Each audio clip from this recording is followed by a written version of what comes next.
வாழ்க்கைக்கு தேவையான மிக முக்கியமான ஒரு தலைப்பு குடும்ப உறவு என்பது இன்றைக்கு எந்த நிலைமையை என்று சொன்னால் சாதாரண சிறிய சிறிய பிரச்சனைகளுக்காகவும் ஜென்ம பகை. எந்த அளவுக்கு சொல்லுவாங்கன்னா, கோபம் உச்சத்தலையில் ஏறி என் மையத்துக்கு நீ வரக்கூடாது, எந்த மையத்துக்கு நீ வரக்கூடாது. இது யாரு? நானா தம்பியை பார்த்து சொல்கிறேன், இதை உமா மகனை பார்த்து சொல்கிறார், இல்லாட்டி மகன் உமாவை பார்த்து செய்கிறார். அப்போ இப்படியெல்லாம் குடும்ப உறவு உள்ளவர்கள் பேசலாமா? உண்மையும் சொல்கிறது, இந்த குடும்ப உறவு என்ற அந்த விஷயத்தை எடுத்து பார்த்தா இது எங்களோட கையில் உள்ள விஷயம் இல்லை, நாங்கள் தேர்வு செஞ்ச விஷயமும் அல்ல. ஒருவருக்கு ஒரு சகோதரர், இந்த சகோதரரை தேர்வு செய்வது அவரா இல்லாட்டி எல்லா தேர்வு செஞ்சாங்க. யாராவது ஒருவர் உங்களுக்கு நானாகவோ தம்பியாகவோ பிறந்தால் இந்த தேர்வு யாருடையது? இந்த தேர்வு அல்லாவுடையது. கொண்டாட்டிய தேர்வு செய்வது யாரு? அது நீங்கள் தான். அப்படித்தானே? போன் பார்த்து வீட்டில் இருக்கிறார்கள்லாம் போய் பார்த்து எடுக்குமா வானமா மசூரெல்லாம் பண்ணி என்ன இது நாங்கள் முடிவு செஞ்சது அப்படியே இல்லையா? அதனால தான் சொல்லுவாங்க, அது சொந்தம் இல்லாது, அது பந்தம். என்ன அது பந்தம். பந்தத்தை முடிக்கலாம், ஆனால் சொந்தத்தை முடிக்கிறார். ஏன்? சொந்தம் என்பது நாங்கள் டிசைட் பண்ணது அல்ல, சொந்தம் அல்ல டிசைட் பண்ணது. அதனால தான் மார்க்கம் மிக உறுதியாக சொல்கிறது, அதில் நீங்கள் என்ன செய்யக்கூடாது, நீங்கள் நினைச்சு முகம் நடக்கக்கூடாது, நாங்கள் சொல்கிறத கேட்டு தான் நீங்கள் என்ன செய்யணும், நடக்கும்.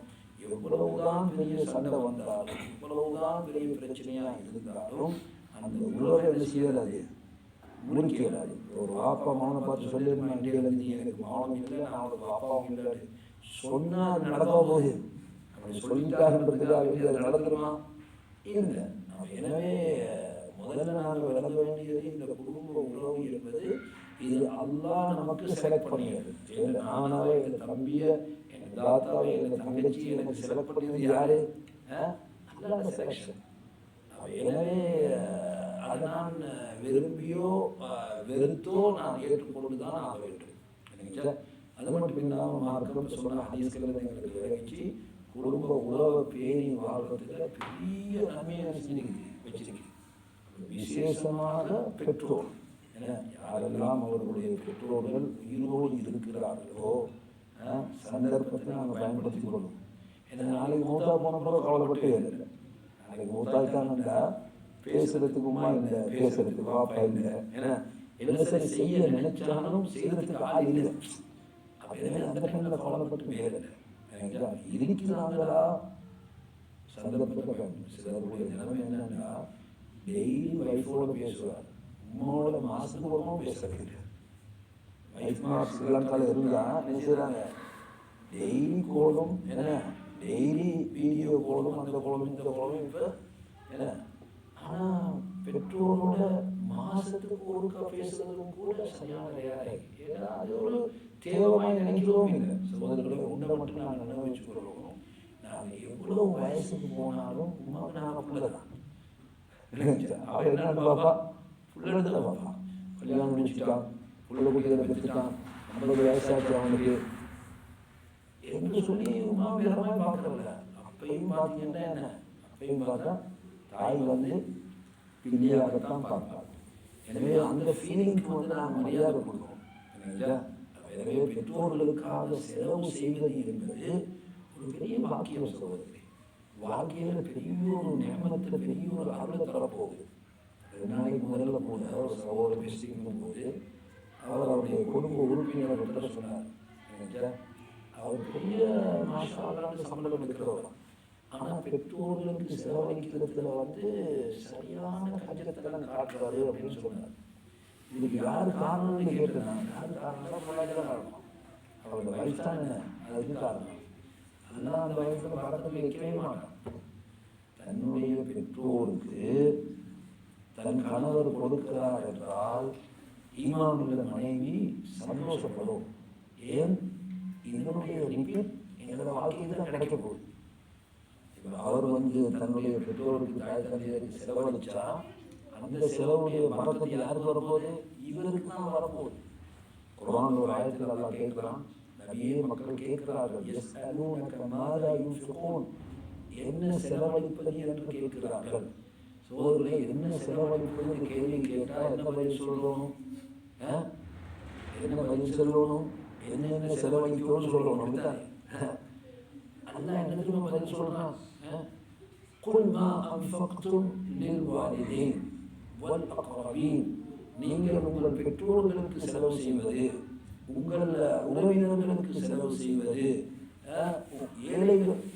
கேட்ட கேள்வி என்ன, என்ன செலவழிக்கிறது, அல்ல என்ன செலவழிக்கிறது பேசுறது, யாருக்கு செலவழிக்கணும்னு பேசுறான், யாருக்கு செலவழிக்கணும் அப்படி என்னத்தையாவது செலவழி. ஆனால் நீ செலவழிக்க வேண்டிய ஆட்கள் யார் தெரியுமா, அதில் ஃபர்ஸ்ட் முதலிடத்தில் இருக்கிறது யார், உன்னுடைய தாயும் தந்தையும். அப்போ எனவே ஒரு மனைவி தன்னுடைய கணவர் தன்னுடைய பெற்றோருக்கு செலவு செய்யறதுக்கு முட்டுக்கட்டையாக இருக்கிறார் என்றால் வரக்கத்துள்ள ஒரு பொம்பளை இருக்கவே மாட்டான். ஏன், பெற்றோர்களுக்கு செலவு செய்வது வாழ்க்கையில பெரிய வரக்கத்து தரப்போம். அந்த வரக்கத்து கிடையாது இல்லையா, மாப்பிள்ளைக்கு வரக்கத்து கிடைச்சா அதை அனுபவிக்கிறது யாரு, நீங்க தானே. மாப்பிள்ளைக்கு நல்ல வசதி வந்தா அதை முதல்ல யார் வேணாலும் அனுபவிக்க போறான். சகோதரர்களே, இன்ஹெரிட்டன்ஸ் தானே வாரிசுரிமை சட்டம், அதை படிச்சு பாருங்க. ஒரு மனிதன் மௌத்தா போன மனிதனுடைய சொத்துல அதிக பங்கு மனைவிக்கா தாய்க்கான்னு கேட்டீங்கன்னா தாய்க்கு தான் அதிகம். இது யார் போட்ட சட்டம், யார் போட்ட சட்டம், அல்லாஹ் போட்ட சட்டம். அல்லாஹ் சொல்றான், இறந்தவருக்கு பிள்ளை இருந்தால் தாய்க்கு 1/6 கொடுக்கப்படுவோம்.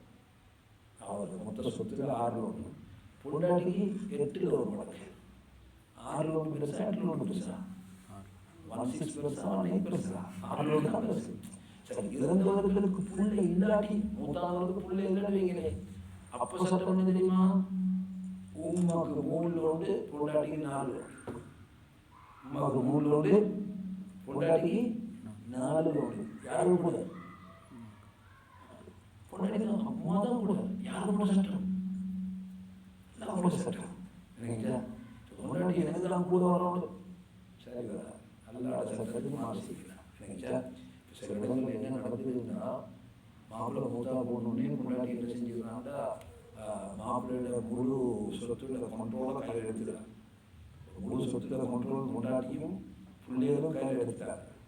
உம்மாக்கே தான் வைக்கிறேன், உம்மா யாரும் வைப்பா, உம்மா பெரும்பாலும் அவங்க நாட்டு பாடலும் வைப்பா, எங்களை நாட்டில் வைக்கிறாங்க. என்ன அப்போ உம்மா எங்கேயும் இருந்தா மூத்தா பிள்ளைகளோட சொத்து உம்மா பங்கு, உம்மோட பங்கு கொடுக்கப்படாவிட்டால் பிறருடைய சொத்தை அபகரித்த பாவம் ஏற்படும். நபியவங்க சொன்னாங்க, யார் பிறருடைய சொத்தை அபகரிப்பானோ அவன் நரகத்துக்கு போகிறது கன்ஃபார்ம், அவன் நரகத்துக்கு போகிறது கன்ஃபார்ம். அப்போ எவ்வளோ பெரிய ஆபத்து. என்ன இல்லாத ஒரு சகோதரர் ஒரு முறை தாவாசத்துக்கு வந்தார், கொஞ்சம் சந்திப்போம் வந்து சொன்னார், நல்ல வசதி உள்ளவர். சொன்னார், மொழி நான் 7 வயசுக்கு கேட்குற எல்லாம் கூட்டிக்கிறேன். எந்த அளவுக்குன்னு சொன்னால் 1 கேட்டால் நான் 2 கொடுப்பேன். அந்த நல்ல வசதி எல்லாம் நீக்கிறேன், நினைச்சா 1 கேட்டால் நான் 2 கொடுப்பேன். ஆனால் என்ன பிரச்சனைன்னா, எங்கள் உமாக்கோ எங்கள் சிஸ்டர்ஸ்க்கோ ஏதாவது நான் கொடுத்தா சொல்லிச்சிடும். அவன் கொடுக்க வாங்கிட்டு செல்றல, அவளோட எதிர்பார்ப்பு என்னன்னா, நீங்கள் நேற்று தரணும் நான் தான் கொடுக்கணும். அது எப்படி, நீங்கள் நேற்று தரணும் நான் தான் கொடுக்கணும். ஸோ நீங்கள் தான் செய்யணும், போகணும், நீங்கள் டிரெக்டாக என்ன செய்யக்கூடாது. அவள் என்ன கேள்வி இருக்குமா, அது அப்படி கட்டாயமாக அவளை கொடுத்தா கொடுக்கணுமா, இல்லாட்டி எனக்கு பாவமா. சகோதரர்களே, முதலாவது தனக்கு ரைட்ஸ் இல்லாத உரிமை இல்லாததுல தலையிடுறான். அவருக்கு என்ன உரிமைக்கு உங்களோட உமாவை கொடுக்கறது, நீங்கள் என்கிட்ட தந்து தான் கொடுக்கணும்னு சொல்றதுக்கு உரிமை இல்லையே. தனக்கு உரிமை இல்லாத ஒன்றை எப்படி மனிதன் தலையிட முடியும்? நீங்கள் உங்களோட உமாவை கொடுக்கறது அது உங்களுக்கும் உங்களோட உமாவுக்கு இடையில உள்ளது. நீங்கள் எவ்வளோ கொடுத்து எது கொடுத்தீங்க, அவங்க செல்ல கொடுத்தே அப்படி ஒரு சட்டமே இல்லை.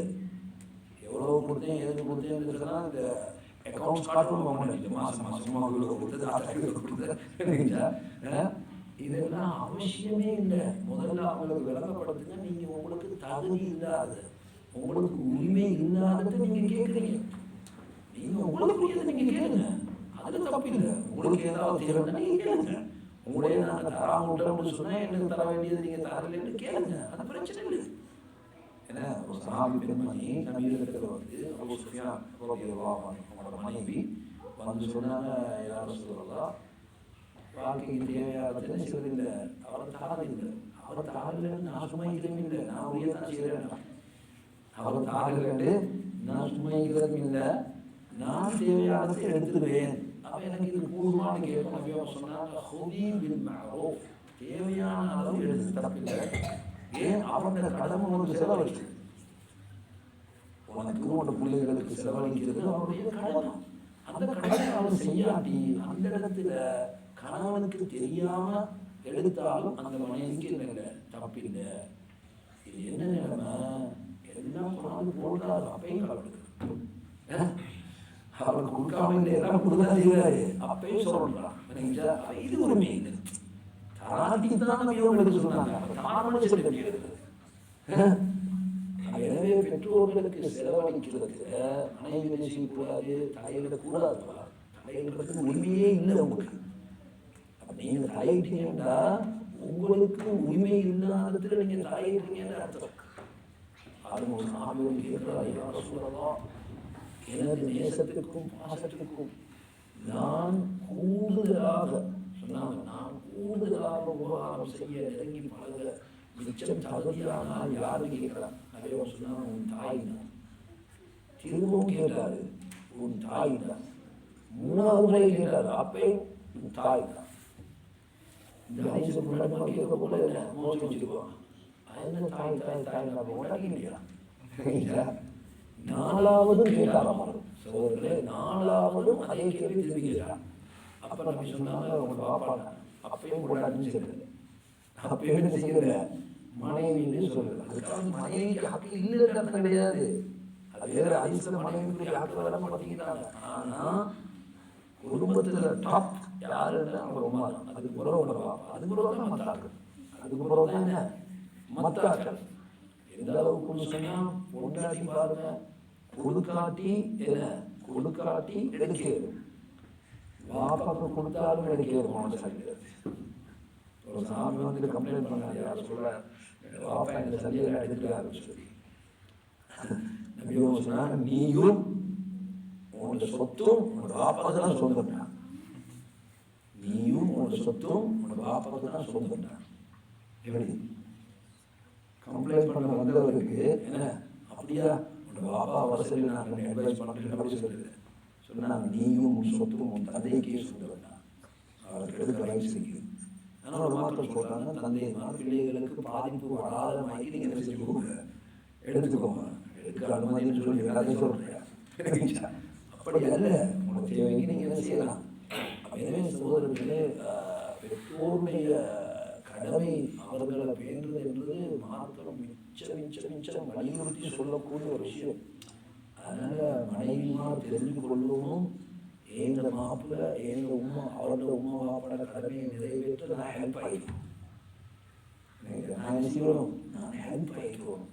ஏன் அப்பா அவரோட வாழ்க்கைக்கு பறக்க சொல்லலாம், அவருக்கு பறக்க வந்த முதல்ல நீங்கள் தான் அனுபவிக்க போறீங்க. அதே இல்லையா? எனவே குடும்ப உறவை பேணுறத மார்க்கம் பொதுவாகவே எங்களுக்கு வலியுறுத்துது. அதே விசேஷமாக பெற்றோர், நான் சொல்கிற சகோதரர்கள், பெற்றோர் உயிரோடு இருந்தால் அவர்களை பேணிக் கொள்வது, அவர்களுக்கு தேவைகளை செலவழிக்கிறது, அவங்க கேட்கும் வைக்கலாம் செய்யக்கூடாது, இருக்கக்கூடாது. அவர்களுக்கு ஒரு தொகையை ஒதுக்கி மாதம் அவங்க கேட்காமலே கொடுக்கக்கூடிய நிலையம் செஞ்சு கொடுக்கும். நிச்சயமாக இதில் எல்லாம் செய்ய போகிறான், எங்களுக்கு திருப்பி வரக்கத்தை தரலாம் போகிறான், அதில் சந்தேகமே இல்லை. அவங்களுக்கு செலவழிக்கிறது நாங்கள் பாடமாக நினைக்கவே கூடாது. அதை எங்கள் வாழ்க்கைக்கு திருப்பி எல்லாம் தரப்போகிற வரக்கத்தை தான். எந்த அளவுக்கு அந்த உள்ளங்களை நாங்கள் சந்தோஷப்படுத்துவோமோ அந்த அளவுக்கு எங்கள் வாழ்க்கையை எல்லாம் செய்வார், செழிப்பாக்கி வைப்பார். அது இதுக்கு கணவன் மனைவி ரெண்டும் ஒத்துழைப்பாக நடந்து கொள்வோம். மனைவி அவருடைய பேரண்ட்ஸோட நல்லா இருக்கிறதுக்கு கணவன் ஹெல்ப் ஆகிடணும், கணவனோட பேரண்ட்ஸோட கணவன் நல்லா இருக்கிறதுக்கு மனைவி என்ன செய்யணும், ஹெல்ப் ஆகிடும். நிறைய குடும்பத்துக்குள்ள போய் பார்த்தீங்கன்னா சுப்ஹானல்லாஹ் பிரச்சனைகளை கேள்விப்படும் போது சகோதரர்கள் ஆச்சரியமாகிடுது. என்னடா இதுக்கெல்லாம் சண்டை பிடிப்பாங்க. இதுக்கெல்லாம் மனுஷன் சண்டை பிடிப்பான கொஞ்சம் அம்மா என்னமோ இவ பேசி கொடுக்கிற நேரம் வந்து என்னமோ சொல்லிட்டான்னு சொல்லி போவோம். நான் பேசி கொடுக்கிறது அவன் அவன் யாரு அவன் யாரு அவருக்குரிய மரியாதையை அப்படித்தான் வயசு போயிட்டுன்னு சொன்னால் பெற்றோர்கள் வந்து அந்த கூட செய்வாங்க. பிள்ளைகள் வந்து இறக்கத்தை கூட இருப்பாங்க. சில டைமில் அவங்களால சில டிஸ்டர்பன்ஸும் என்ன செய்யும் இருக்கும். இந்த டைமில் என்ன செய்வது, இதுக்கு என்ன முடிவு, ஏசி விரட்டுறதா? நோ, இல்லை. நாங்கள் சகிச்சு கொள்றதை தவிர வேற வழி, அந்த சிரமத்தை பொறுக்கிறத தவிர வேற வழி. குர்ஆனில் இப்ராஹிம் நபிங்கிற சம்பவத்தை சொன்னாங்களா? இப்ராஹிம் நபி என் அருமை தந்தையே, அருமை தந்தையே, ஷேத்தானுக்கு வழிபடாதீர்கள், ஷேத்தான் அல்லாஹ்வுடைய எதிரி, உங்களுக்கு வராத ஞானம் எனக்கு வந்திருக்குது, நான் சொல்றதை கேளுங்க, நான் உங்களுக்கு நேர்வழியை காட்டுறேன்.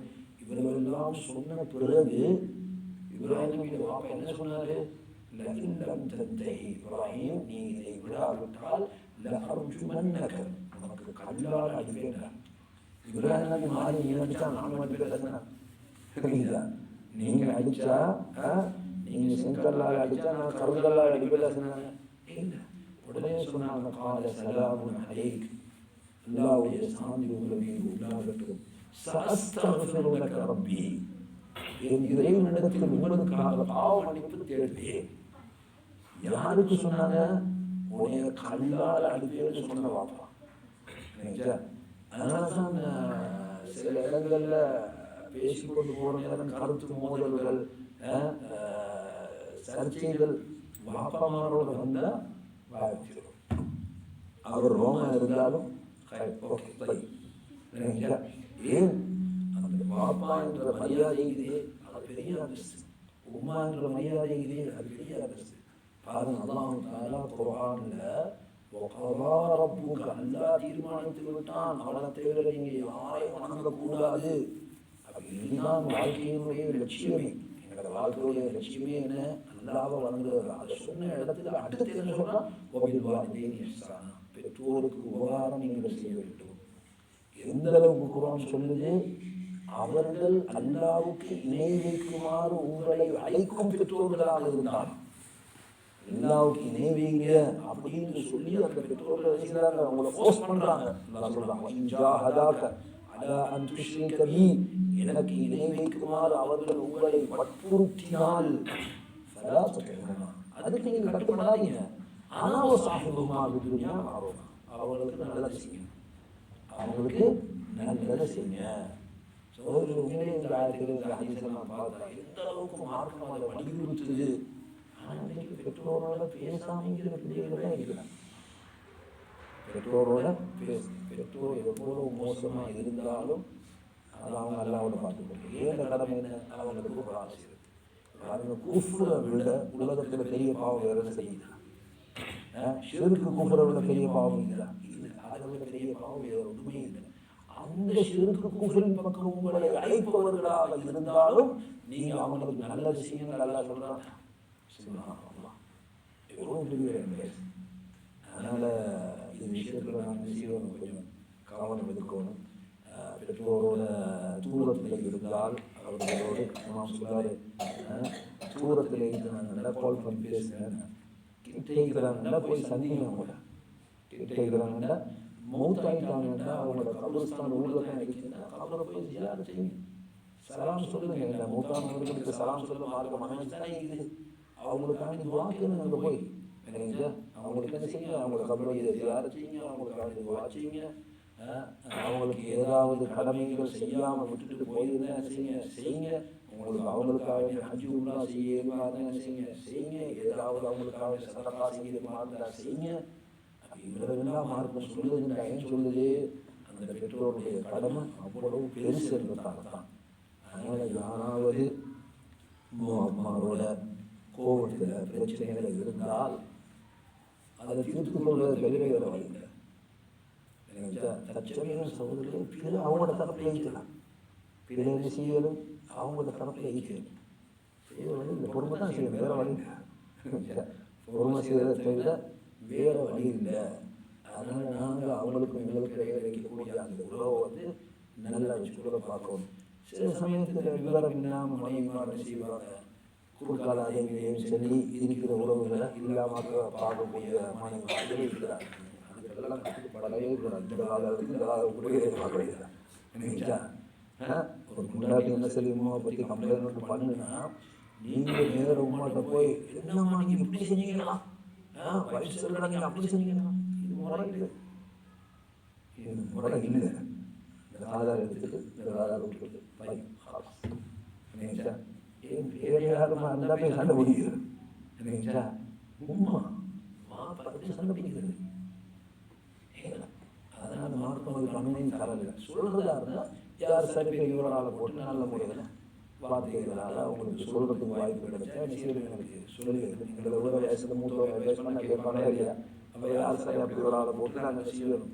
நாங்கள் போய் அட்வைஸ் பண்ணுறதா இருந்தாலும் என்ன செய்யணும், மிக மென்மையான வார்த்தைகளால் தான் என்ன செய்யணும், அட்வைஸ் பண்ணணும். அப்படி இல்லாமல் சண்டை பிடிக்கிற தோரணையெல்லாம் அவங்களோட செய்யக்கூடாது. இப்ராஹிமுடைய ஹிஸ்டரியை பாருங்க, நல்லா குர்ஆனே சொல்கிறாங்க. எவ்வளோ அட்வைஸ் பண்ணாங்க, கடைசி இப்ராஹிம் என்ற வாப்பா சொன்னாங்க, உடனே இப்ராஹிம் நான் அனுப்பினது சலாமன் அலைக்கும், அல்லாஹ்வுடைய சாந்தி உங்கள் மீது உண்டாகட்டும், உங்களுக்காக நல்லா பண்ணி கேட்குறேன். எனவே மிக முக்கியமாக நம்ம வாழ்க்கையில் பேர வேண்டிய ஒரு விஷயம், யாராவது இந்த மாதிரி பிரச்சனைகளை மாற்றிக்கொண்டிருந்தால் சகோதரர்களே, மௌத்தாருக்கு முன்னாலே இந்த பிரச்சனையை தீர்க்கணும். அம்மா கோவிச்ச நிலையில், பாப்பா கோவிச்ச நிலையில் மௌத்தாக இருப்பது ஒரு பெரிய முசீபத். மறுமையில் என்ன நடக்கும் தெரியாது. அல்லாஹ் கோவப்பட்டால் என்ன, அதனால் இந்த விஷயத்தில் நாங்கள் என்ன செய்யணும், இது கவனமாக இருக்கணும். பெற்றோர்களுடைய அந்த உபகாரத்தை பேணி நடக்கும் பிள்ளைகளாக, அதில் குடும்ப உறவுகளையும் சொன்னாங்க, நானா சாட்சி மாமி இதெல்லாம் நெருக்கமான உறவினர்கள். அப்போ இவங்களையும் நாங்கள் என்ன செய்யணும், பேணி நடக்கணும். முறிக்கிறது சமயத்தில் அவங்க மோசமாகிக்கிறது. அப்போ நாங்கள் என்ன செய்யணும், தொடர்புகளை கொஞ்சம் குறைச்சி கொண்டு கூட இது பண்ணாட்டி சகோதரர்களே, முறிக்கிறவர்களுக்கு போகக்கூடாது. முறிக்கிறேன்டாங்க, கண்டாமும் பார்க்கறது இல்லை, சலாம் கூட சொல்கிறது இல்லை, வார்த்தை பேசுறது இல்லை, இதுதான் முறிக்கிறது. நினைச்சா நான் ஏற்கனவே சொன்ன மாதிரி இந்த மையத்துக்கு நீங்கள் வரக்கூடாது. நீங்கள் மூத்தாம பிறகு வந்தாங்க வாட்டியிருங்க அப்படி இல்லையா, இவர் எங்கே வந்தார், நான் என்ன மௌத்தில் செய்யக்கூடாது, நீங்கள் வரக்கூடாது. இதனால் என்ன பிரயோசனம் உண்டு, ஒரு பிரயோசனம் இல்லை. அதனால் குடும்ப ஏனைய உறவுகளையும் பெற்றோர் முதன்மைப்படுத்தப்படுபவர்கள், ஏனைய உறவினர்களுக்கும் என்ன மார்க்கம் முக்கியத்துவம் கொடுக்கிறது. நபி ஸல்லல்லாஹு அலைஹி வஸல்லம் வாழ்க்கையை படித்து பார்த்தா அவங்க எந்த அளவுக்கு குடும்ப உறவினர்களுக்கு முக்கியத்துவம் கொடுத்தீங்களா என்றது விளக்கம். எனவே குடும்ப உறவை பேணி வாழும் பாக்கியத்தை எல்லாம் இருக்கிறதாக வானா ஸல்லல்லாஹு வஸல்லம் வபாரக அலா முஹம்மத் وعلى آله وصحبه أجمعين والحمد لله رب العالمين. إن شاء الله